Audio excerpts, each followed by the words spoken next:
여러분 안녕하십니까. 자, 대통령이 계엄을 선포했습니다.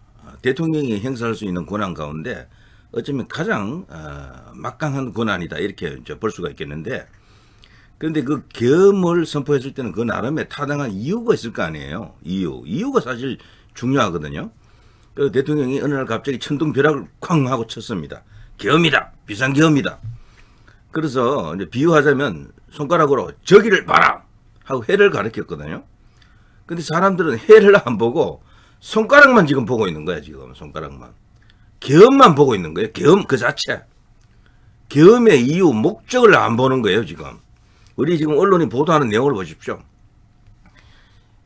미치고 환장할 노릇이다 이런 말도 있고요. 정말 황당하다. 어떻게 보면 나라가 정말 걱정된다라고 할 수 있는데요. 여기 헤드라인만 보더라도 심지어는요, 동아일보 같은 데서도 이런 식의 기사 혹은 사설을 뽑아냅니다.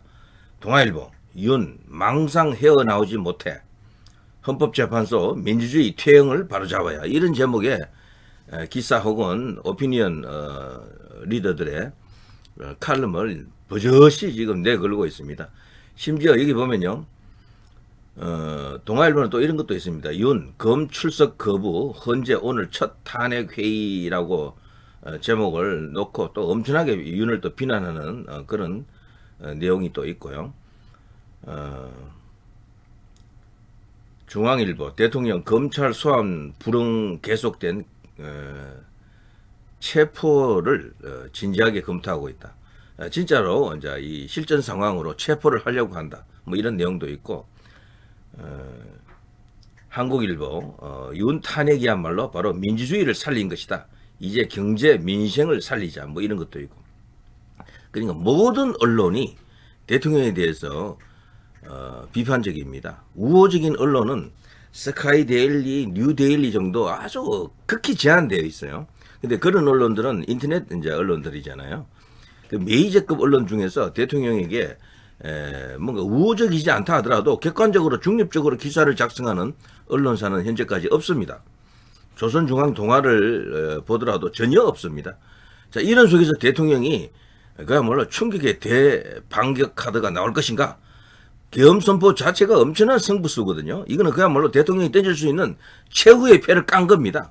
그랬을 때는 분명히 우리가 대통령이 큰 시나리오를 갖고 있을 것이다, 어떤 계획을 갖고 있을 것이다라고 믿잖아요.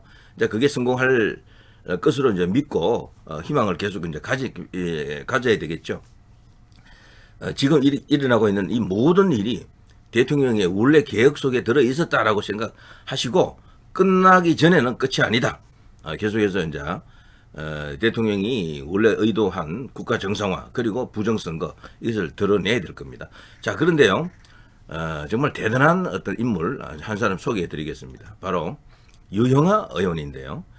유영하 의원은 인천지방검찰청 검사를 오래전에 했었죠.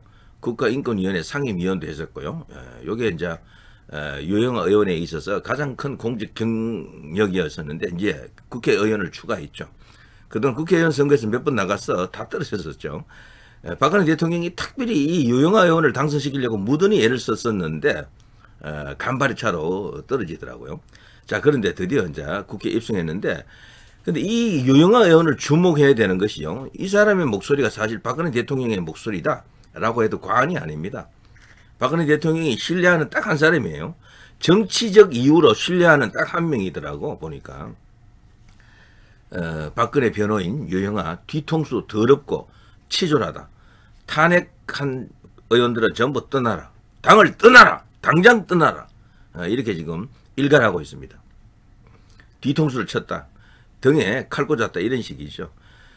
박근혜 대통령 탄핵 심판에 처음부터 끝까지 쭉 관여했던 변호인이기도 하고, 이제 박근혜 대통령의 입일 수도 있겠죠. 이거는 박근혜 대통령의 목소리입니다. 그래서 이번에 윤 대통령 탄핵에 찬성표를 던졌던 사람들이 결국은 뭐 다 드러났죠. 사실상 거의 뭐 기명은 아니었지만 무기명이라도 누가 어떤 표를 던졌을 것이다라고 대충 이제 이렇게 답이 나옵니다. 그 사람들에 대한 준엄한 역사의 심판은 기다리고 있다. 이게 끝이 아닙니다. 민심이라고 하는 것은 고정되어 있는 게 아니에요. 자꾸 변합니다. 지금은 뭐 여론 선동에 의해서 해는 안 보고 손가락만 보는 그들에 의해 가지고 대통령이 지금 궁지에 몰린 것처럼 보일 뿐이죠. 그러나 대반격은 반드시 일어나고, 그리고 시간이 흘러가면요, 이 여론이 또 뒤집어진다고요. 그때 한번 보시죠. 어떻게 되는지.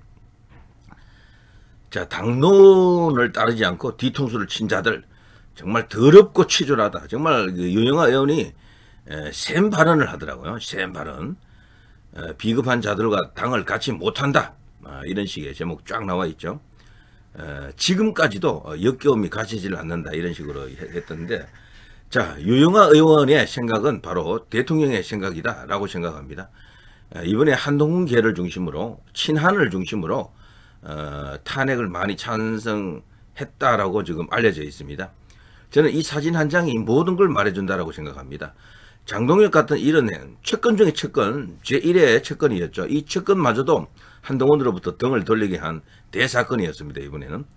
이 사진이 모든 걸 말하는 거죠. 한동훈의 이 웃는 표정, 장동혁의 이 비장한 얼굴, 화가 났죠. 지금 입술을 지그시 깨물고 있죠. 이게 뭐겠습니까? 이 둘의 관계가 조금 전까지는 굉장히 어색했겠죠. 뭔가 이렇게 감정이 상하는 상태였을 겁니다. 그래 문을 활짝 열어보니까 앞에 카메라가 있네. 한동훈은 순간 표정을 바꿨습니다. 이렇게 웃는 얼굴로. 이제 한동훈은 이렇게 보면 연극을 잘할 것 같아요. 장동혁은 그 표정 그대로 지금 나온 거죠. 두 사람 다 원래는 씩씩거리는 표정이었을 겁니다. 그런데 이렇게 된 것이고, 자, 이걸 보면 한동훈이 갖고 있는 무게감을 우리가 다 알 수가 있습니다. 주변 사람들이 하나둘 이렇게 떠난다라는 것은 그릇이 작다라는 걸 이야기합니다. 이런 식으로 사람들과 같이 어울려서 뭘 하는 게 정치인데, 정치가 맞지 않는 거죠. 한동훈은. 검사는 누구랑 어울려서 할 필요가 없어요. 혼자 하면 됩니다. 근데 혼자서 북치고 장구치고 하면 되는데, 그리고 자기가 갑의 위치에 서는 거잖아요. 정치는 갑의 위치에 서는 게 아니에요. 그야말로 뭐 말로는 많이 했지. 더불어 어쩌고 저쩌고 함께 가면 길 어쩌고 이런 거로 말은 했지만 실제 그걸 할 줄 모르는 거지. 한동훈은. 그러니까 정치인으로서 자질이 없는 겁니다. 자질이.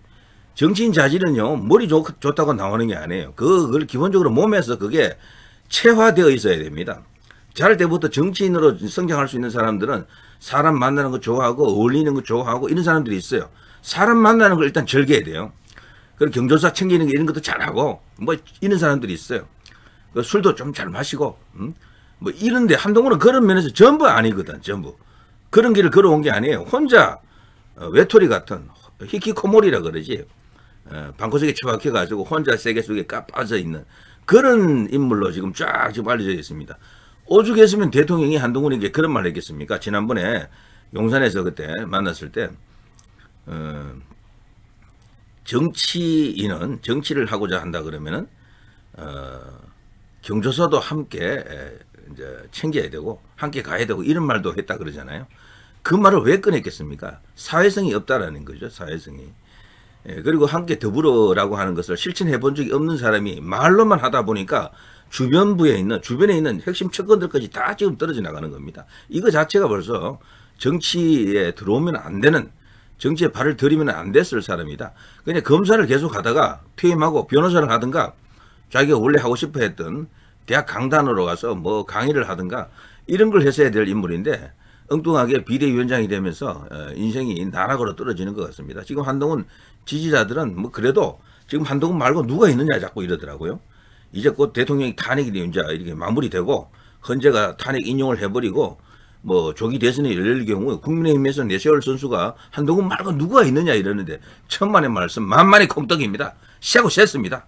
한동훈보다 나은 사람 많습니다. 제가 볼 때. 한동훈은 이제 더 이상 표가 많이 안 나옵니다. 지지율도 벌써 그렇게 수직 하락해버렸는데 어떻게 올라옵니까? 역대 사례를 보더라도 그런 사람이 다시 올라오는 경우는 없었습니다. 이번에 탄핵 과정을 거치면서 선명하게 다 드러났어. 그동안 모르고 한동훈을 계속 지지하던 사람들까지도 다 이제 철수하는 거죠. 지금까지도 한동훈을 지지할 수 있는 사람은 뻔합니다.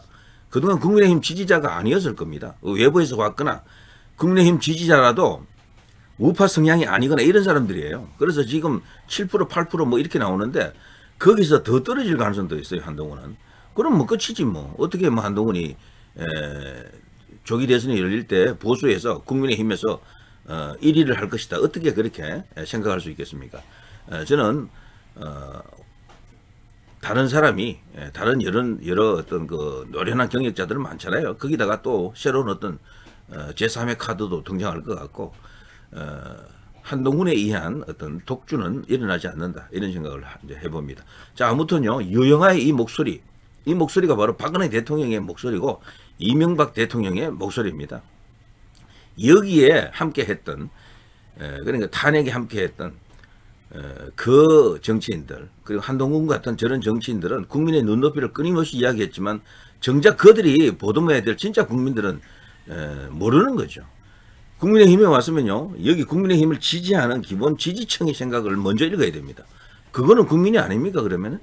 자 아무튼 지금 우리나라는 대통령이 계엄이다. 저기를 봐라. 나라가 위험하다. 국가가 무너진다. 종북 세력, 뭐 친중 세력도 사실 그 안에 들어가 있습니다. 종북